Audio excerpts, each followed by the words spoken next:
aqui. Boa noite a todos. Que Jesus nos abençoe. Envie seus trabalhadores para estarem conosco, seus operários. Eles possam trabalhar as nossas mentes no sentido de que ela se afunile no tema do estudo. Se concentre no tema de estudo. É o tema da parábola do festim, das bodas. É a parábola onde está a história lá que o filho do rei preparou uma festa de casamento do seu filho. Jesus conta essa história para trazer luz ao assunto, a uma questão que nós nos preocupamos muito com ela, né? Saber o que vai ser de nós depois dessa existência aqui no corpo físico, né? Nós nos imaginamos para onde será que eu vou? E Jesus conta bem como é essa situação nessa parábola. Contudo, nós sabemos que ele, quando esteve aqui há 2000 anos atrás, veio apresentar as novidades do mundo espiritual, que antes dele ninguém tinha falado. Ninguém tinha apresentado. Por isso que as suas lições, o seu evangelho, o próprio nome, o evangelho, significa boa nova. Em grego, o evangelho significa boa nova, porque era a novidade. Então, se você perguntasse do evangelho de Jesus, era como se estivesse perguntando, ei, você está sabendo aí da novidade? Você já ouviu falar as lições novas, a novidade que esse profeta da Galileia traz e ensina? Então, falar do evangelho era estar falando dessa forma. E nós sabemos, as novidades mesmo na lição de Jesus, era essa coisa do outro mundo, o outro plano, a outra dimensão. Ninguém antes dele falava dessas coisas. Imaginem, ele veio falar para o povo da época do invisível.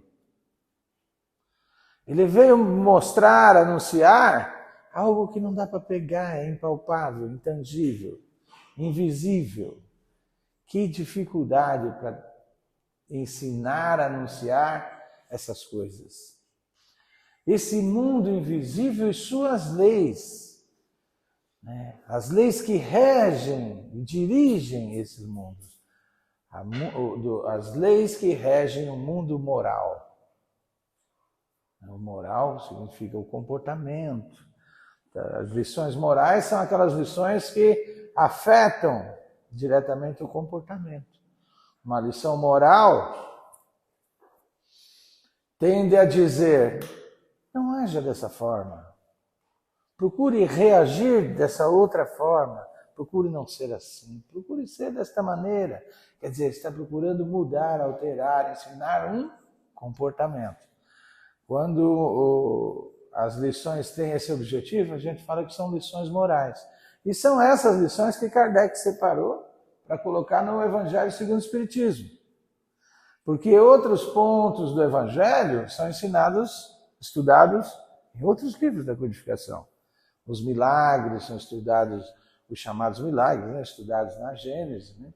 Existem no Evangelho outros fatos comuns da vida diária de Jesus, como o seu nascimento, como é que ele desencarnou, se ele foi para o Egito a partir de tantos anos, e a grande matança das crianças em Belém, por ordem de Herodes, o Grande, e tudo são fatos da vida dele. Também não constam do Evangelho segundo o Espiritismo. Então, mais uma vez, no Evangelho segundo o Espiritismo estão destacadas, separadas para serem ali estudadas, as lições morais do Cristo. E então essa passagem que nós vamos estudar hoje está lá no capítulo 18 do Evangelho segundo o Espiritismo. São muitos os chamados, poucos os escolhidos. Um capítulo que trata daquilo que é realmente importante para a nossa felicidade. Para que aceleremos o nosso caminho a esse estado de felicidade, que é um estado interior. O reino dos céus está dentro de nós, disse o mestre. Felicidade, Deus, nós temos que procurar e construir aqui dentro de nós. Então, ele explica como é a situação de estar promovido a essa condição, ou a entrada nesse reino, nesse lugar que ele quer contar para o pessoal, ele quer dizer que lá é a felicidade perene, ela não foge, não é momentânea, não é fugaz, é uma felicidade constante. E aí como é que ele vai falar dessa felicidade para o pessoal daquela época aqui? A alegria para eles era festa. Festa. Por isso ele compara uma festa, mas um casamento judeu demorava uma semana. Vocês sabem que o primeiro milagre de Jesus qual foi? Transformar água em vinho. Por quê? Uma semana de festa. Uma hora acaba o vinho, né? Então, é essa situação. Só que não era uma festa de um judeu qualquer, era a festa do rei. Então era a festa. Para que o povo que estivesse ouvindo tivesse a ideia de alegria, uma felicidade que não acaba, uma festa que não acaba. Então ele conta essa história, anunciando o reino, mostrando como é que é a felicidade nesse reino dos céus, que ele chama dos céus, mas ele também fala aqui que nesse outro reino, nesse outro mundo, esse outro plano, essa dimensão, existem também lugares de sofrimento. Aqui ele chama esses lugares de choro e ranger de dentes. Ele não fala só do reino dos céus, né? Ele fala, olha, existe outro plano, vocês são espíritos, vós sois deuses, ele fala, ensina. Esse vós sois deuses, porque os deuses, era assim que chamavam os espíritos na antiguidade. Vamos consultar os espíritos? Ninguém falava assim, né? E vamos consultar os deuses, vamos ouvir o que pensam, o que dizem os deuses a respeito dessa problemática, dessa guerra que está se aproximando, enfim, um assunto qualquer. Vamos consultar os deuses. Jesus fala, vós sois deuses, no sentido que vocês são esses espíritos que estão aí e dão comunicação, vocês também. E não somente são espíritos, mas espíritos evolutivos, em crescimento, em evolução. Porque ele aduz, vós sois deuses, e poderão um dia fazer tudo o que eu faço. E muito mais. Olha só, Jesus falou. Então vocês são espíritos em ascensão, em progressão, em desenvolvimento, em evolução. Vão chegar até onde eu estou e vão passar, vão além. Então, se vocês, se a gente às vezes tem dor de cabeça com a família em casa, com 4, 5 lá que esquenta a cabeça da gente, nós vamos ter que se preparar, porque um dia nós vamos dirigir a evolução de um grupinho aí de 20 a 30 bilhões de almas. É a responsabilidade de Jesus perante Deus no planeta Terra. Nós temos aqui entre 10 e 12 bilhões encarnados, e mais os dois tantos desses, né? Um terço está encarnado, os outros 2 terços estão em torno do planeta, desencarnados. E Jesus responde pela evolução de todos eles perante Deus. Deus entregou na mão dele esses seus filhos para que ele cuidasse, dirigisse o crescimento de cada um deles. Olha que responsabilidade. E nós reclamamos de uma meia dúzia lá em casa, né? 3, 4, 5, é isso aí, nós damos trabalho para ele. Então vamos nos aprofundar nesse tema. Estudando a parábola, vocês sabem, vamos fazer uma leitura rápida que é para a gente relembrar a história da parábola, né? Jesus disse, segundo o trecho do Evangelho, assim, falando ainda por parábolas, disse-lhe Jesus, olha, o reino dos céus se assemelha, ele diz, parecido com aquela festa lá, a um rei que, querendo festejar o casamento do seu filho, despachou seus servos a chamar para as festas, para as bodas, os que tinham sido convidados. Esses, porém, se recusaram a ir. O rei despachou outros servos com ordem de dizer da sua parte aos convidados, poxa, preparei meu jantar, mandei matar os meus bois e todos os meus cevados, tudo está pronto, venham para a festa. Eles, porém, sem se incomodarem com isso, se foram um para a sua casa de campo, outro para o seu negócio, outros pegaram dos servos e os mataram depois de eles haverem feito muitos ultrajes. Sabendo disso, o rei se tomou de cólera e, mandando contra ele os seus exércitos, exterminou os assassinos e lhes queimou a cidade. Então disse a seus servos: puxa, a festa do casamento está inteiramente preparada, mas os que para ele foram chamados não eram dignos dele. Ide então, pois, às encruzilhadas e chamai para as bodas todos quanto encontrardes. E aí os servos saíram pelas ruas e trouxeram todos os que iam encontrando, bons e maus. E a sala da festa se encheu de pessoas que se puseram à mesa. Entrou em seguida o rei para ver os que estavam à mesa e, dando com um homem que não vestia a roupa nupcial, disse-lhe: meu amigo, como entraste aqui sem a túnica nupcial? E o homem emudeceu, guardou silêncio. Então disse o rei para sua gente: amarrem as mãos e os pés e lançai-o nas trevas exteriores. Aí é que haverá prantos e ranger de dentes, porque há muitos chamados, mas poucos escolhidos. Essa história segue no Evangelho segundo o Espiritismo, comentado por Kardec, essa parábola. E aí Kardec diz: poxa, o incrédulo acha graça dessa parábola. Né? Como é que pode alguém, né? É muita pueril, quer dizer, criancice ingênua, né? Como é que pode alguém opor tanta dificuldade para assistir uma festa? E ainda menos que os convidados levem essa resistência a ponto de massacrar os enviados donos da casa.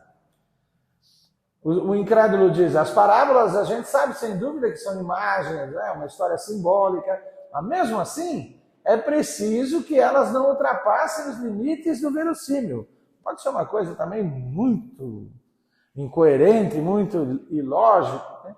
E Kardec diz: porque é a dificuldade da interpretação quando a gente não se aprofunda espiritualmente na questão, na história, e fica buscando elementos que estão à superfície para costurar ali um entendimento. Não vai dar. Não vai dar. Então, buscar o sentido mais profundo, ou seja, o sentido espiritual da história, requer o que Kardec chama lá no capítulo 17, no item Os Bons Espíritas, ele chama maturidade do senso moral. Não adianta diploma, não adianta conhecimento do mundo, você tem que ter uma certa sensibilidade para penetrar mais a fundo, obter lá do fundo o cunho moral da história. É isso, e isso que Kardec diz. Mas o incrédulo fica na superfície e acha graça, não se torna maluca. Mas a doutrina espírita é que vai nos dar as ferramentas para o entendimento. Vamos falar que a doutrina vai nos dar os óculos, as lentes. Quando a gente está enxergando tudo embaçado e coloca assim, faz fica nítido. É uma beleza. Quem tem problema de vista sabe isso. Quando você tira o óculos e coloca, é uma beleza. Então, colocar as lentes da doutrina é essa consequência, é uma coisa da nitidez. A coisa fica mais nítida. Então, nós sabemos o papel da doutrina espírita quando Jesus promete esse óculos para nós. Há 2000 anos atrás. Eu sei que vocês querem saber mais coisas, mas eu não posso falar agora. Como é que ele disse isso no Evangelho de João, no capítulo 16? Estudado no capítulo 6 do Evangelho segundo o Espiritismo, no Cristo Consolador. Está lá. Muitas coisas ainda tenho a dizer-vos, mas não as podeis suportar agora.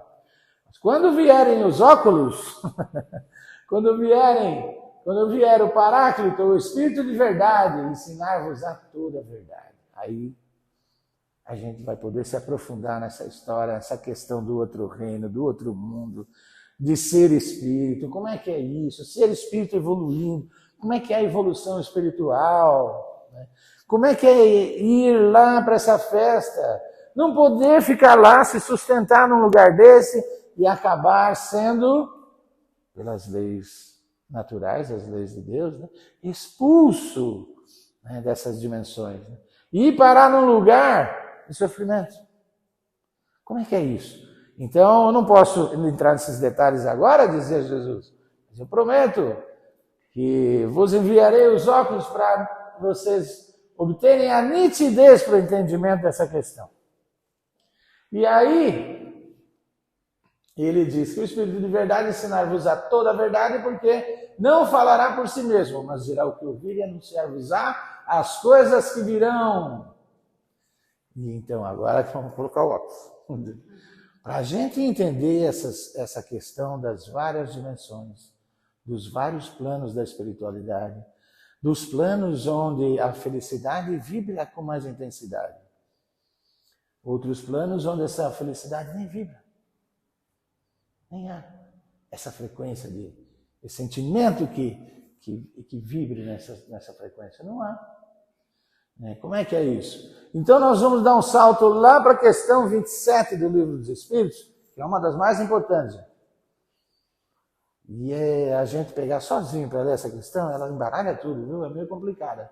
Mas quando a gente pega mais mastigado, a gente tem um encaminhamento para o entendimento. E eu vou falar a verdade para vocês, que eu passei muito tempo com essa questão aí.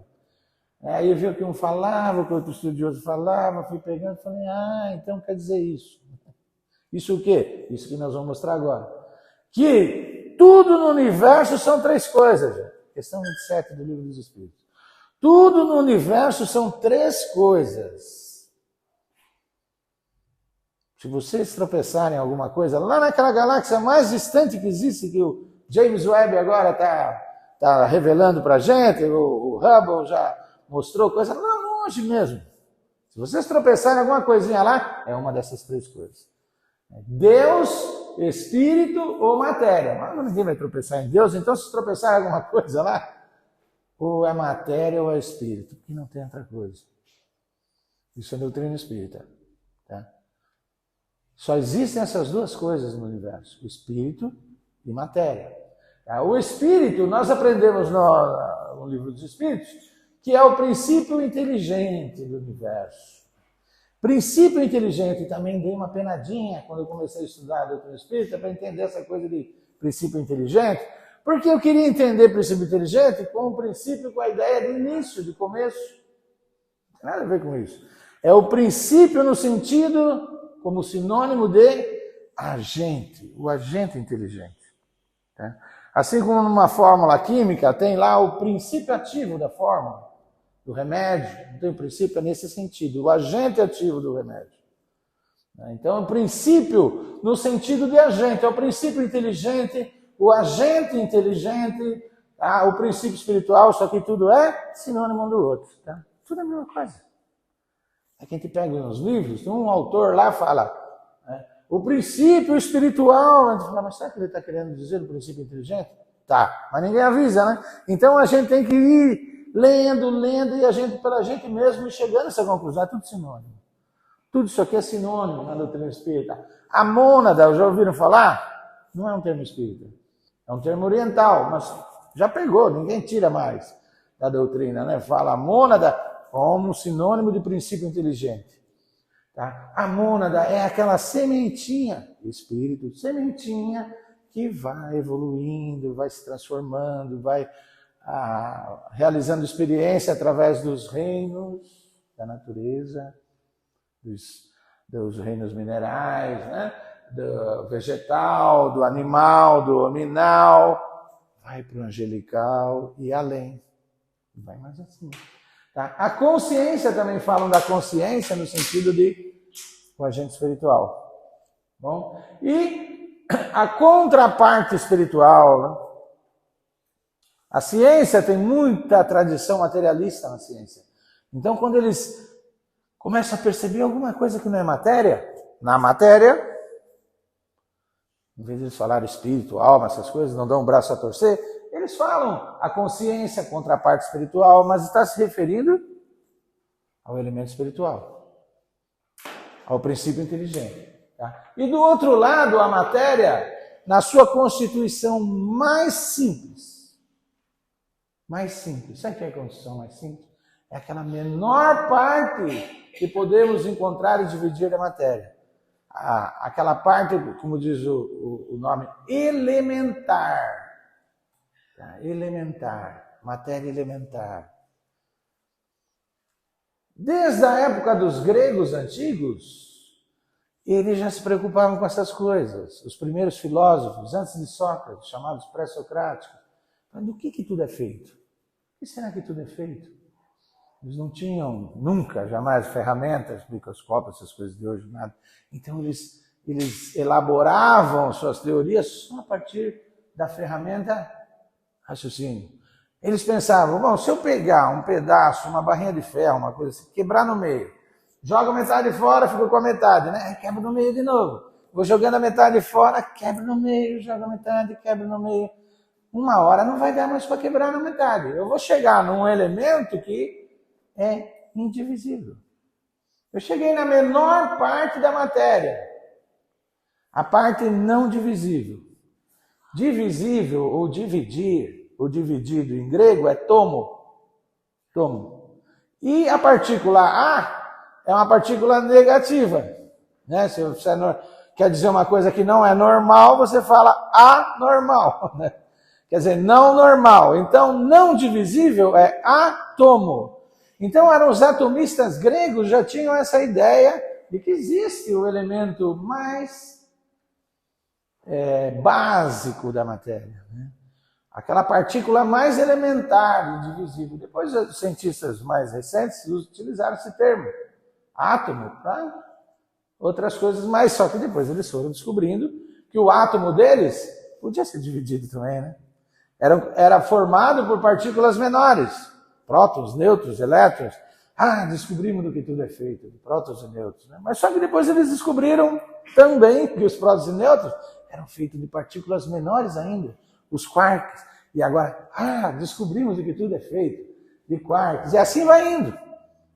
E assim vai indo. Até hoje eles acham que a partícula descoberta por eles, que forma tudo, é o bóson, chamado bóson de Higgs. Mas a doutrina espírita já se antecipou a tudo isso, já no século XIX, falando, existe sim aquilo que forma tudo que é matéria no universo. A matéria elementar, básica. E que vai se combinando, recombinando e forma tudo que existe. É o fluido cósmico universal. Tá? Então, a doutrina apresenta o fluido cósmico universal como a matéria mais simples. Outra característica, preenche tudo que existe no universo. Tudo isso aqui é feito de fluido cósmico universal transformado. A água, o ar que respiramos, tudo que não seja espírito é feito de fluido cósmico universal. É isso que a questão 27 do Livro dos Espíritos fala. Então, se a gente pegar um átomo e o núcleo tiver o tamanho dessa tampinha, né? Vamos dizer que um elétron é menos que uma cabecinha de alfinete, passando a 1 quilômetro daquilo. Impressionante, né? O que a gente acha que é maciço, é isso, é quase nada. Olha o núcleo do átomo desse tamanho e o elétron, menor que a cabecinha de um alfinete, pontinha do alfinete lá, passando a 1 quilômetro daqui. A gente fala, mas então é um vazio enorme? Aparentemente, é um vazio enorme. Mas todo esse vazio, essa distância do núcleo até o elétron, é preenchida por fluido cósmico universal. Olha como esse elemento é básico, como é uma matéria chamada elementar. Ela permeia toda a criação, está mergulhada nesse fluido, que preenche até esse espaço intraatômico, subatômico, como se costuma dizer. Então, por isso nós entendemos que o universo todo está interconectado. Tá? Então, como a gente pensa num fio de luz, onde a corrente elétrica passa nele, porque ele não está interrompido, né? Vamos dizer que também não existe essa interrupção em tudo que corre no fluido cósmico universal. Você pensou aqui lá do outro lado da galáxia, ou sei lá, do outro lado do universo, né? A condição de estar conectado com o meu pensamento aqui. Todo o universo está conectado. Então, o fluido cósmico universal também tem os seus sinônimos. Né? O fluido universal, o elemento primitivo, fluido primitivo, tudo sinônimo desse fluido que vai se recombinando e formando tudo que existe. Vai se unindo com isso e formando outra subpartícula no átomo. Que se une com esse e vai formando isso, que vai formar o próton. Os prótons se unem com nêutrons e formam átomos.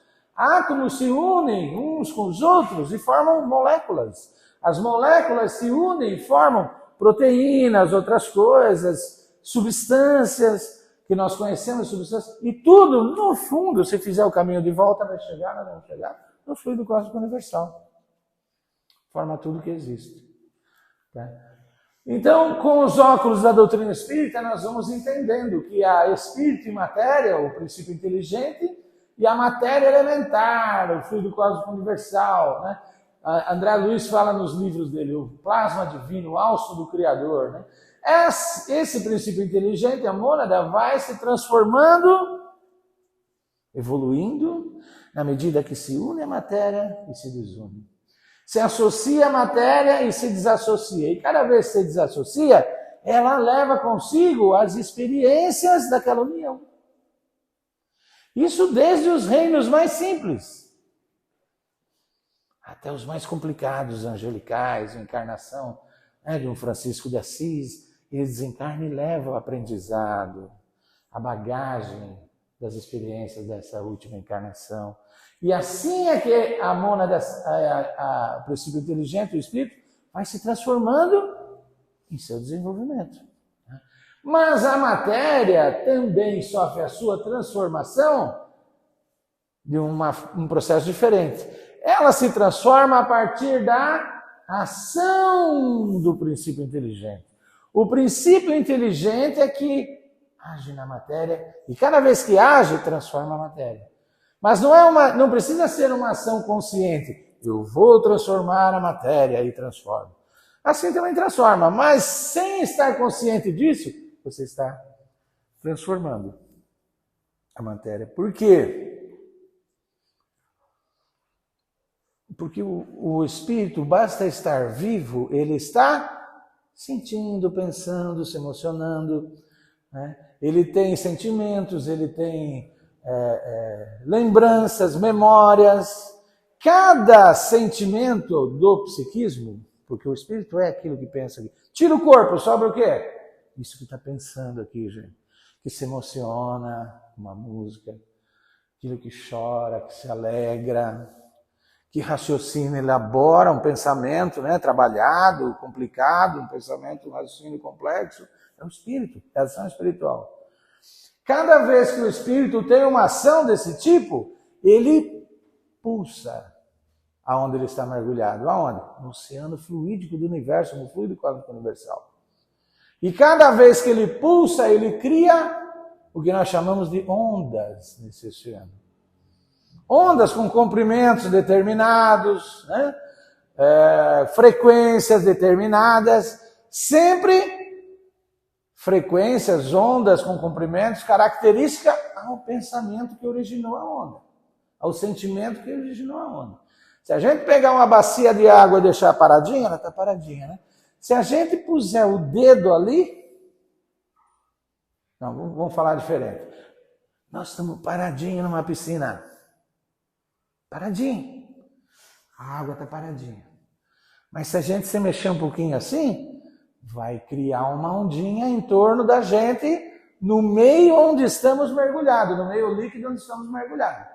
Que ondinha vai ser essa? Não sei. Depende do movimento que você fez, né? Se você se mexeu devagarzinho, é uma determinada onda. Se você se agitou mais rápido, as ondas serão diferentes. Se você se debater na água, vai encher de onda lá. De maneira que, olhando a onda, você percebe, imagina que tipo de movimento foi feito. Assim somos nós no oceano fluídico do fluido cósmico universal.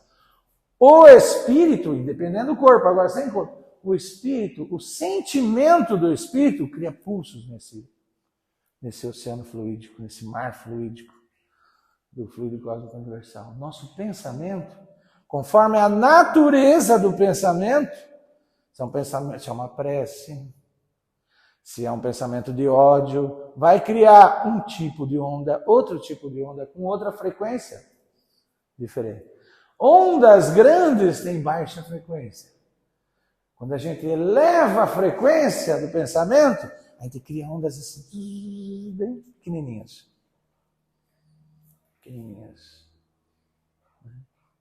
Então, e essas ondas, chamadas ondas eletromagnéticas, né, que o André Luiz ensina a gente a pensar na matéria do mundo espiritual, uma matéria que é o fluido, gente, tá? A matéria fluídica é um fluido, cada fluido tem a sua frequência. A gente não fala os fluidos mais densos, fluidos mais leves, fluidos pesados, né, fluidos sutis. E cada fluido, na hora do passe, você vai criar o melhor fluido que você pode, porque o sentimento que você vai colocar para o irmão que vai tomar o passe é o melhor que você tem. Você vai desejar o melhor para ele. Então, o seu pensamento cria um fluido, vai, na verdade, não criar, porque ele já existe, já está criado por Deus, a matéria-prima do fluido, vamos dizer, né? Nós só damos qualidade para eles. Nós transformamos o fluido básico, elementar, num outro fluido, dependendo da natureza do nosso pensamento, a qualidade do nosso pensamento. Então, o agente dá qualidade ao fluido, transformando-o. E de maneira que, no mundo espiritual, tudo que existe lá é criação mental dos espíritos.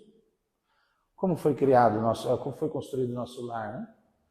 André Luiz conta que foram os fidalgos portugueses do século XVI que construíram o nosso lar sobre o Rio de Janeiro, mas é construção mental. Ninguém faz massa, assenta tijolo, essas coisas no plano da matéria densa aqui da Terra, da matéria física aqui da Terra.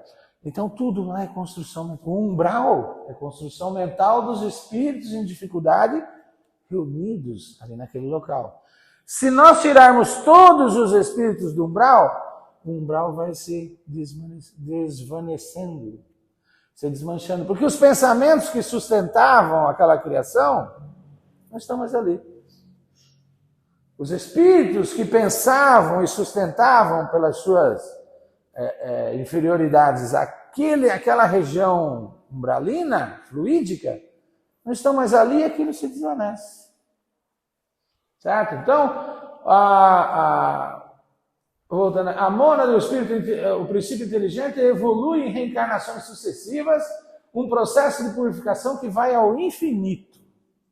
Vai ao infinito, tá? E já o fluido cósmico universal, ele é neutro, ele em si próprio não tem qualidade nenhuma. Como já dissemos, o princípio inteligente é que dá qualidade ao fluido através da sua ação nele.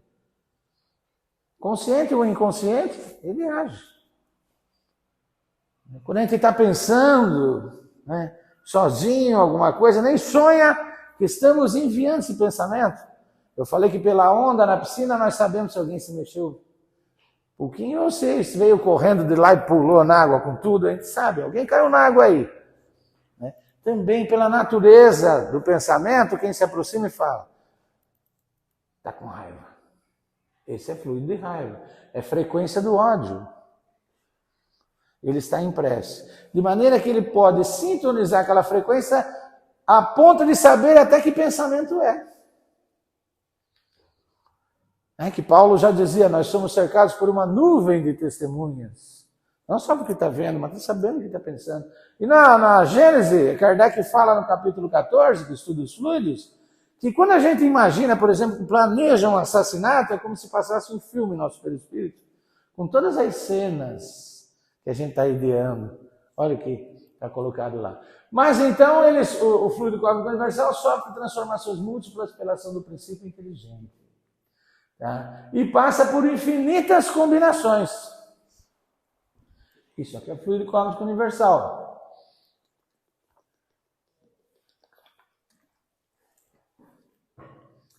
Nós mudamos a matéria alterando os componentes, não é assim? O que eu bebi ali? H2O. 2 de hidrogênio, 1 de oxigênio. Vamos colocar mais um de oxigênio, hein? Deixar H2O2? Altamente corrosivo. Se eu beber água oxigenada, mas eu só coloquei um oxigênio a mais. Então essa questão de colocar uma coisinha, tirar uma coisinha, altera tudo. Mas são combinações diferentes das mesmas coisas. Nesse mesmo sentido é que tudo, agora a rigor, tudo é feito de uma coisa mais básica, mais simples, mais elementar, que é o fluido cósmico universal, que se recombina e forma tudo isso aí, ó, o universo material. Forma tudo menos o espírito, que é outra origem, outra natureza. Tá? Vamos lá. Olha só, então agora vamos nos concentrar na matéria, gente, porque nós queremos entender, né, as dimensões, como é que é, por que é o reino dos céus que Jesus falava, o lugar do choro e ranger de dentes, né? O que é essa veste nupcial? Coitadinho, né? Olha a visão superficial. Não tinha uma roupa para ir na festa. O dono da festa chutou ele para fora da festa só porque ele não tinha roupa. Que falta de caridade, né? Olha que visão superficial para o entendimento. Que falta de óculos. Olha que falta de óculos para entender a história, a parábola. Tá bom? Então agora com os óculos vamos lá. Vamos nos ater à questão do fluido cósmico universal. Vamos deixar a questão do espírito para um outro dia. Para um outro dia. Olha. Então, estudando a matéria, a gente vê na nossa dimensão física a matéria como se apresenta, né? Então ela se apresenta no estado sólido, tá? Eu troquei aí eu acho que não pus, que tinha um slide anterior aqui, mas não tem problema, também já falei tanta coisa, antecipei, né? Tanta coisa, já vamos lá. Tem o sólido, o líquido e o gasoso, não é assim que a gente aprende? Aprendia, porque meu neto já vem da escola agora com fascículo não, como é que é? A apostila, já falando do quarto estado da matéria, rapaz. Falei, mas como você está estudando o quarto? Vô, não sabe? É o sólido, o líquido, o gasoso e o plasma. Falei, você já está estudando o plasma, no meu tempo era só sólido, líquido e gasoso. Mas então, no sólido, é aquele estado onde a matéria se apresenta nesse estado em função do quê? Da compactação das moléculas. Compactação das moléculas. Elas não vibram, ou vibram muito pouco. Então a vibração é muito pouquinho, elas podem permanecer próximas uma das outras, compactando o grupo. E por isso mesmo dá essa condição de solidez para a matéria. Mas se aumentar a vibração das moléculas, elas vão se afastar mais um pouco. Em vez de estar elas bem compactadas, vão estar menos compactadas. E isso já dilui um pouco, né? Já deixa mais fluido, já ficam mais afastadas uma molécula da outra, muda o estado da matéria. Estava compactada, era sólido. Descompactou um pouco, ficou líquido. Se descompactar mais, ou seja, aumentar mais a vibração das moléculas, vai virar gás. É assim. Se fizer água numa leiteira e colocar em cima do fogão, mas não acender, você olha na água, ela está paradinha. Não está vibrando, está com a vibração normal. Se puser energia lá, ligar o fogo, você vai ver que a água vai começar a se mexer. Porque as moléculas vão começar a vibrar mais intensamente, entende? Vão começar a correr, daqui a pouco a água está fazendo assim. Está fazendo assim e uma hora moléculas de água vão bater na superfície e escapar.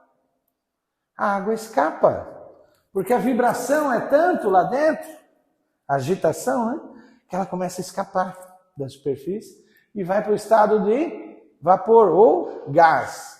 Então veja que tudo depende da vibração da matéria, né, para alterar o seu estado, ou como se apresenta na natureza. Tá? Então mas tem uma hora que a matéria vai diminuindo. O que está diminuindo aqui? A densidade da matéria. Porque a pedra é mais sólida que a água, que é mais sólida que o gás. E se diminuirmos mais ainda do que o gás? Aí nós não percebemos mais. Então, para nós, existe essa barreira aqui, ó, que não foi Deus que fez. Quem fez essa barreira? nossos sentidos do corpo físico. Por que eu não percebo mais aqui? Porque meu olho não enxerga mais o que vibra além disso. Mas isso não quer dizer que não existe. Eu só não tenho como registrar, não consigo pegar o tato. Eu não consigo ouvir, né? Eu não consigo ver, enxergar, mas existe. Então, como ele existe, mas não está mais acessível a mim pelos sentidos, a gente fala que não é o nosso mundo mais, né? Não é o nosso plano mais, né? Porque eu não consigo interagir com a matéria já em vibrações, além do gasoso. Eu não consigo interagir. Interferir ali. Então, é um outro mundo, como a gente fala, costuma dizer. Um outro plano, uma outra dimensão. Tá? E a gente diz que aqui, sendo a dimensão da matéria densa, aqui é a dimensão da matéria fluídica. A dimensão da matéria fluídica. Certo? Então, a matéria aqui começa a receber outro nome. Como matéria fluídica, os fluidos, a matéria fluídica aqui com vibração ainda próxima da matéria da dimensão da matéria densa, a gente chama de fluidos densos ainda também. Por quê? Porque estão numa vibração aqui próximo da matéria densa. É um plano? É um outro plano? É um outro plano. Mas nesse outro plano existem subplanos. Esse plano é subdividido em outros planos, que tem cada um deles uma vibração característica, que vai aumentando ou diminuindo. Tá? Então, aqui nesse plano da matéria fluídica, tem os fluidos mais densos, menos densos, tá? E aqui está variando também, olha que termo legal, eu achava bonito isso que eu estudava lá, a sutileza, né? Fluidos sutis, a coisa sutil. Não é uma coisa fácil de perceber, né? Está o quê? Distante da percepção. É uma percepção complicada, tudo que tem um sentido mais sutil, né? Às vezes você dá uma indireta muito sutil, a pessoa não entende o que você falou, né? Porque é muito abstrato, é muito difícil de tomar contato, né? É essa sutileza. Tem gente que já fala, como costuma dizer, na lata, né? Outra é mais sutil. Deixa um recado, o cara vai entender só quando chegar em casa, né? Então é a sutileza da matéria, é uma percepção mais difícil, mais complexa, dá mais trabalho para alcançar aquela vibração, não é verdade? Então, aqui então nós chamamos o quê? Do plano físico, o plano da matéria densa, o plano material. Aqui nós costumamos chamar, como a gente vê na literatura, né, de plano espiritual, plano astral, também não é um termo de espírita, né? O astral vem lá do esoterismo, do orientalismo, mas pegou na doutrina espírita, ninguém tira mais, já criou raízes. É o plano astral, é a espiritualidade. Já viram isso? Como é que era o casal que você falou que iam fazer a história deles no livro? É o fundador da casa. O fundador da casa se encontra agora onde? Na espiritualidade. Né? A gente fala assim, ou na pátria espiritual, também é um termo, tudo para falar dessa dimensão aqui. Não perceptível aos nossos sentidos físicos do corpo. Tá? Ao mundo espiritual, olha só, o mundo espiritual. É matéria ainda, gente. É matéria ainda. Tá? Então eu falei, e essa dimensão nós percebemos, interferimos, vivemos, essa é a palavra mais correta, nós nos relacionamos com esse plano pelos 5 sentidos. Se eles também não funcionarem, nós não vamos nos relacionar com o plano físico. Imagina, por exemplo, o que eu não posso ver.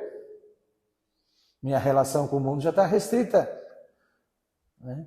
Se eu estiver sozinho por vários dias aí, eu não sei se é dia ou se é noite. Eu não consigo me relacionar com a luz para me dizer se é dia, se é noite. Né? Se eu não consigo ouvir, eu vejo um passarinho que sentou no galho, eu não sei se ele está cantando ou está só descansando. Não consigo me relacionar. A nossa relação depende dos órgãos sensoriais, os sensores do corpo, para perceber o mundo físico. Tá? Então eu me relaciono com esse plano como? Através dos 5 sentidos. E aqui, gente, para mim me relacionar com esse plano aqui, que ferramenta eu tenho?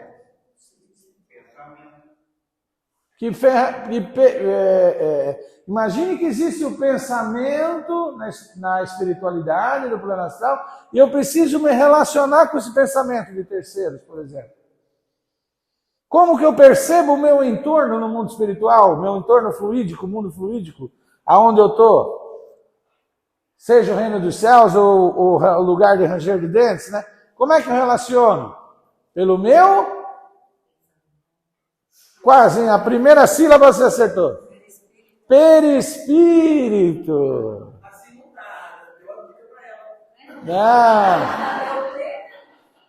Pelo perispírito nós tomamos contato com a realidade espiritual, o mundo espiritual. Nós nos relacionamos com o entorno espiritual através do perispírito. O espírito atrasado, acha que precisa dos olhos. Ele está lá, ele acha que precisa dos olhos. Quem vem por trás dele, ele acha que não está vendo, não tem como ver. Mas tem. O perispírito dá uma percepção global, 360 graus. Então não adianta chegar de mansinho atrás do espírito, vou dar um susto, né? O espírito desencarna, não dá, ele está percebendo você. Ele percebe por todo o perispírito. Você ouve por todo o perispírito. Você vê por todo o perispírito. Você tem percepção fluídica de frequências, de emanações de pensamentos, como foi falado, de outros espíritos, pelo perispírito. Tocou qualquer frequência, qualquer onda mental, luminosa, emanação de sentimentos, de pensamentos, ela caminha, tocou no perispírito, você vai sentir, certo? Depende. Depende do quê? Da sensibilidade desse perispírito. Certo? Vamos dizer, essa parede está lisinha? Depende de como eu vou contatar a parede, estabelecer o contato com ela. Se eu puser na mão aquela luva de pedreiro, que tem que pegar bloco assim, né, para não machucar a mão, não fazer... Eu ponho aquela luva lá e passar na parede, vai estar lisinha? Vai, lógico. Com a luva daquela, né? Aquela luva de motoqueiro, passar a mão aqui, vai estar lisinha? Vai. Mas se eu puser uma luva de cirurgião, aquela que cola na mão fininha, aí eu passo aqui, eu já vou sentir algumas saliênciazinhas na parede. Porque o entorno da mão, o envoltório da mão, que é a luva, ela é bastante sutil. Ela percebe irregularidades na parede que com outro envoltório mais grosseiro, eu não percebia. Então, a luva mais sutil me dá mais sensibilidade para perceber o entorno, no caso, né? Assim é o perispírito. O perispírito, quanto mais sutil, mais sensibilidade para perceber o entorno. O perispírito grosseiro, ele só vai ser capaz de sintonizar as frequências mais baixas. Certo? Então, é pelo sentido perispiritual que eu tomo relação com o mundo espiritual. O perispírito, gente, é fundamental. E não é uma coisa que a gente muda do dia para a noite, né? Por que a gente não muda o perispírito do dia para a noite? Nosso ego, por exemplo, nunca vai mudar o perispírito. Os nossos desejos iguais. Ai, eu quero ser um espírito. Ai, vou batalhar para ser um espírito evoluído. Não é assim. O ego quer. Mas não é assim. Tem que ser algo mais profundo que o ego para querer. Precisa querer de verdade. Por quê? Porque você, para mudar o perispírito, você precisa mudar você mesmo, nós mesmos. Só se muda o perispírito mudando-se. Só se altera a condição perispiritual alterando-se também. Transformamos nosso perispírito? Vamos transformando. E a gente sabe que esse é um servicinho embaçado, como diz. Não é assim, não. Nem a toque de caixa. É uma das coisas mais complicadas do universo. Por isso que quando a gente dá um passinho, já não volta mais para trás. Aquele passinho que foi dado é para sempre. É para a imortalidade. Então vamos lá? André Luiz fala, Kardec fala, por exemplo, que no entendimento, se você é um estudioso do perispírito, entende como funciona o perispírito, conhece, manja de perispírito, você vai ter condição de entender quase tudo na doutrina espírita. Mais do que mediunidade, nascimento dos corpos, a formação dos corpos no útero da mãe obedece o quê? O perispírito. Ele coordena a divisão celular no útero da mão, que vai formando os olhinhos, os bracinhos e tudo mais. Porque ele é molde do corpo físico. Não é assim que a gente aprende? E por aí vai. É tanta coisa, o perispírito é tanta coisa. Mas principalmente para o nosso estudo aqui, de hoje à noite. Uma das coisas que é ele é o fator determinante. O dia que eu desencarnar, estou falando eu que vou desencarnar vocês, não sei. Tem a pergunta no Livro dos Espíritos, Kardec faz essa pergunta, sobre fatalidade, e os Espíritos dizem, só existe uma coisa que é fatal. Tem jeito. É o desencarne. E ninguém se prepara. Você sabe que é a única certeza e ninguém quer nem falar disso, né? Aí não me vem essa história de morrer aí, não me venha me falar essas coisas de caixão, de plano de funerário, né? Ai, vai falar, tem que ver, um dia você vai desencarnar, tem que ver um plano. Você vai jogar uma bomba na mão dos familiares aí, né? Pensa que é barato. Uma urna, como fala, né? Uma urna e tal. Então só há uma fatalidade. Nós vamos. Não dá para mudar isso, gente. Agora, que dia? Não sabemos se pode ser mudado. De que forma? Doença, acidente, nós não sabemos. Tudo pode ser alterado. Tudo pode ser modificado. O amor paga a multidão de pecados, a famosa frase, você interfere na lei de ação e reação. Você tem uma certa dívida, fica de braço cruzado é uma coisa. Você tem uma certa dívida e trabalha no bem, levanta os caídos e tudo mais, os trabalhos de caridade, Isso altera a resultante na lei de ação e reação. Então, entender de perispírito é fundamental para o nosso assunto. Até esqueci de falar qual era, nós estamos estudando o quê? Nós vamos desencarnar. A pergunta é: para onde eu vou na espiritualidade? Que plano, que região, que dimensão eu vou ser arremessado? Porque é assim, sabe, gente? Sabe quando a gente pega um pedacinho de madeira na beira do rio e joga no rio? A gente arremessa a madeira, pá, na água, caindo na água. Ele vai boiar, vai ficar meia profundidade ou vai direto para o fundo? Cada madeira é uma madeira. Tem madeira que vai boiar, tem madeira que vai ficar na superfície. Outra vai afundar um pouquinho, daqui a pouco sai, e outra vai para o fundo mesmo. Então nós também vamos ser arremessados no plano espiritual. O que nos segurava aqui, os laços que o prendiam à matéria, se desataram. E o passarinho saiu da gaiola. Foi embora, voou. Entendeu? E aí, mas vou para onde? Esse que é o nosso estudo. É esse o nosso estudo essa noite. Então, olha só. André Luiz fala que, do ponto de vista da constituição e função, quer dizer, do que é feito e para que serve, do ponto de vista da constituição e função em que se caracteriza na espiritualidade, que é a esfera imediata ao trabalho do homem após a morte, o corpo espiritual, ou seja, o perispírito, é um veículo físico por excelência. Quer dizer, para eles lá, o perispírito é igual a um veículo físico para nós aqui. Porque nós usamos aqui para viver nesse mundo. Se não tiver esse corpo, não vai fazer nada aqui. Vai fazer, sabe o que vai conseguir? Sugerir um pensamento, interferir pelo pensamento. Mas não vai conseguir pegar essa garrafa e arremessar para lá. Não vai.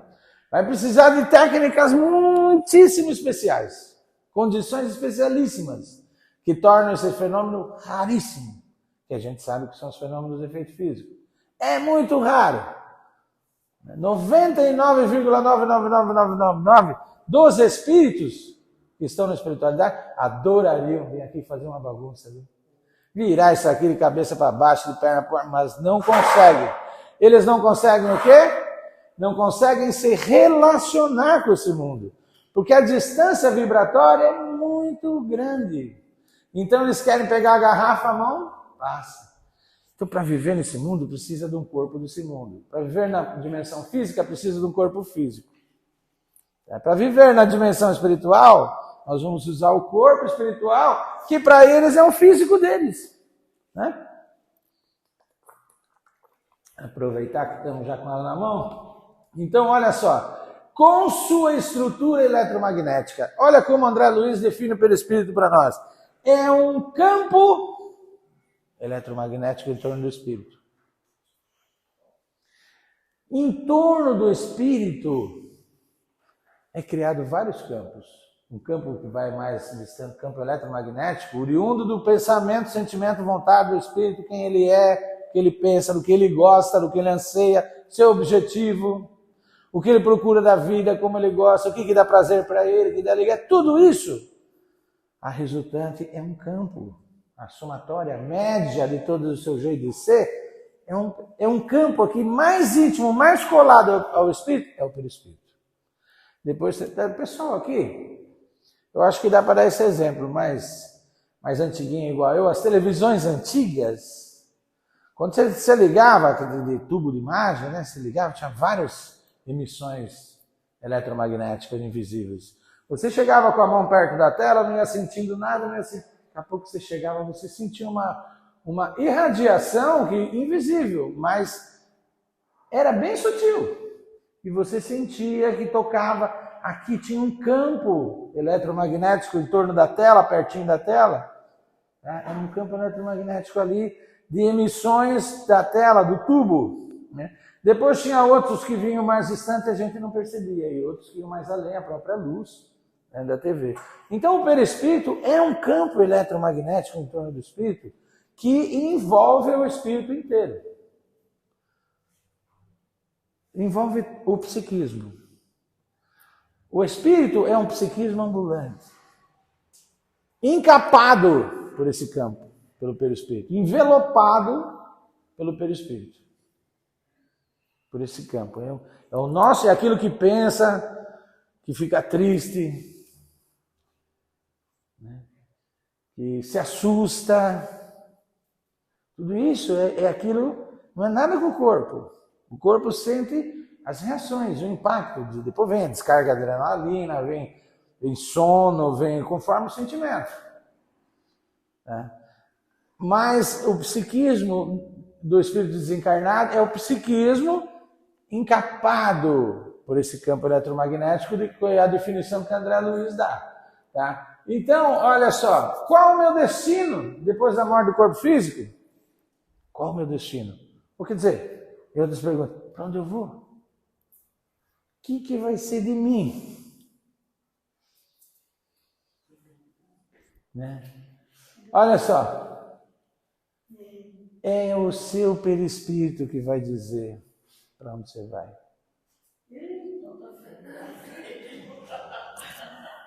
O complicado disso é porque é um negócio assim, daqui meia hora antes de morrer, nós vamos lá e vamos alterar. Ô doutor, faz uma plástica no meu perispírito, né? Dá para fazer uma cirurgia plástica, mudar? Não dá, gente. Ele é consequência de quem nós somos. Para mudar nosso perispírito, nós temos que mudar quem nós somos. Quem nós somos. Para ter um pensamento, um perispírito constituído de fluidos sutis, né? Bem sutis, fluidos leves, perispírito sutilizado, nós precisamos ter o quê? Pensamentos e sentimentos sutilizados. Esse pensamento sutiliza o perispírito? Não. Esse aqui? Esse sim. Esse aqui não. E esse aqui? Peraí. Você vai ficar perguntando todos? Né? Vai lá, pega esse livro aqui, chama Evangelho. Vai fazer, porque tudo que está aconselhado ali é para sutilizar seu perispírito. Tudo que está, todas as lições morais que eu falei no começo são as lições que têm a ver com o comportamento. Lição moral é uma lição que tem a ver com o nosso comportamento. Ou faça desse jeito, seja assim, esqueça isso, reaja dessa forma e tal. Então, ali o Evangelho está elencado, listado, que a gente estuda no Evangelho segundo o Espiritismo, tem lá o Sermão do Monte, aí começa os bem-aventurados os humildes, os mansos, os pacíficos. Ame seus inimigos, esqueça as ofensas. Quanto mais você remói coisas que fizeram, você não esquece, seu espírito vai ficando pesado com aquele rancor, com aquele... Esqueça, ou, como dizia Jesus, perdoe. O perdão sutiliza o perispírito. É o Evangelho que sutiliza o perispírito. Ah, tá bom. Abre a porta, vou sair praticando o Evangelho, já li? Não, é uma luta. A gente está acostumado a ser diferente por milênios e milênios. Vai mudar da noite para o dia, é difícil. Então nós estamos iniciando uma luta agora para mexer naquilo que é importante. O quê? A nossa estrutura mais íntima, que é o perispírito. A gente está aprendendo com a doutrina espírita, por isso está no capítulo Muitos Chamados e Poucos Escolhidos, que não adianta querer adorar, cultuar a Deus com as coisas exteriores. O chamado culto exterior. Por quê? Porque esse culto é bonito, gente. A gente chora de emoção, às vezes, de ver os louvores e coisa e tal, mas não muda, não altera essa estrutura mais íntima. O culto exterior é igual aos fogos de artifício, quando falaram. Na hora que está estourando, nós falamos, ó. Depois que estourou, o céu está escuro de novo. Está do mesmo jeito. Então a gente tem que buscar aquilo que, de fato, verdadeiramente trabalha essa estrutura de maneira a sutilizá-la, a deixá-la mais sutil, mais alta. E o que é isso? É o trabalho íntimo, ou como nós falamos, a reforma íntima. Então, na doutrina espírita não tem rituais, não tem imagens, tudo que é exterior faz a gente patinar. Sabe quando a gente está na esteira? Quantos passos deu aí? Já dei 1.300 e tantos passos. Não, você está no mesmo lugar. Andou, cantou, vibrou, se ajoelhou, sem Pai Nosso, sem Ave Maria, não sei o que, não mudou nada por dentro. Está patinando. Nós estamos assim faz 2000 anos. Nós estamos assim patinando. Todos nós, parece que é a primeira vez que vimos o Evangelho na vida. Nós já vimos o Evangelho de muitas outras encarnações. Mas queremos fazer do jeito mais fácil. É o jeito exterior. Porque o que tem que fazer? É de joelho? Quanto tempo? Tá, fico lá, dá lá, você faz isso aí. Agora fala assim, não, você tem que engolir o orgulho, bicho. Aí é difícil. Você tem que não amar os inimigos, né? Não opor obstáculos à reconciliação. É difícil. Ser humilde. E aí nós queremos, como Jesus dizia, a porta larga. Procura Deus. Não tem, não adianta. Se procurar a porta larga, não altera o perispírito. Então, olha só. Quanto mais superior o espírito, mais sutil a estrutura espiritual. quanto mais atrasado, inferior, com pensamentos e sentimentos ainda próximo da animalidade, da qual somos recém-saídos, mais pesada a estrutura espiritual. Bom, e a consequência disso? Bom, aí, minhas irmãs e meus irmãos, né? Acontece exatamente isso aqui, ó. A cortiça boia e o chumbo afunda. E aí, você fala, mas pô, o cara foi lá e deixou a cortiça em cima? Que cara que deixou a cortiça em cima? Quem deixou a cortiça boiando foi quem? As leis da natureza. É a natureza que comanda o processo todo, cara. Não tem intervenção direta pessoal de ninguém nisso. Não adianta, porque meu primo é senador lá em Brasília, sabe? Ele vai dar um jeito. Não tem jeito. Por quê? Porque quem comanda são as leis de Deus. O que é a lei natural? A lei natural é a lei de Deus. Então você fala, a vontade de Deus quer que a rolha boie. Se quiser falar assim, pode falar. Mas se nós estivermos estudando com as ferramentas e as lentes da modernidade, nós vamos saber que a densidade da rolha em relação ao meio onde ela foi lançada é bem menor. A água é bem mais densa que a rolha, então ela vai flutuar sozinha. E a densidade do chumbo em relação ao meio é muito maior em relação ao meio onde ele foi arremessado. Então ele vai afundar. Naturalmente, sem intervenção de ninguém. É assim que funcionam as coisas. Vocês sabem que Jesus esteve na casa de João e de Tiago, e a mãe deles... Mãe, né? Ah, mestre, pelo amor de Deus, tá vendo aqui? É só... Minha casa é sua casa, nós somos amigos, tal, não sei o quê. Então é o seguinte, hein, mestre? Quando você estiver lá no seu reino, não é? Pega esse filhinho meu aqui, põe à sua direita. Esse outro filhinho meu aqui, põe sentado à sua esquerda. Vocês conhecem essa passagem? Ele fala, não sabeis o que pedis, mulher. Pensa que é assim? É isso que ele está falando. Pensa que é assim? Sabe que nós somos amigos? Não sou eu quem decide essas coisas. Olha o que Jesus falou para ela. Eles estão preparados para beber o cálice que eu vou beber? Eles estão preparados para dar o testemunho que eu vou dar? E se eles estiverem preparados para fazer tudo que eu faço, é lógico, naturalmente o lugar é deles. Mas ele diz, isso não sou eu que decido, é meu Pai que está no céu. Significa as leis que comandam, governam todo esse processo. Hein? Não sou eu que decido, isso não é decisão pessoal de ninguém. Ninguém veio, ele não veio destruir a lei. Né? Então é essa situação, olha só aqui o balão, por que ele sobe? Porque o gás que colocaram no seu interior é menos denso do que o gás da atmosfera exterior. Então, isso faz com que ele sozinho suba. Sozinho, naturalmente, lei da natureza. E ele vai subir indefinidamente? Não. Uma hora ele vai parar, né? Ele vai parar onde? No lugar dele. Mas como que vai saber o lugar dele? É aquele lugar que a densidade fora, do ar fora, é igual à densidade do ar dentro.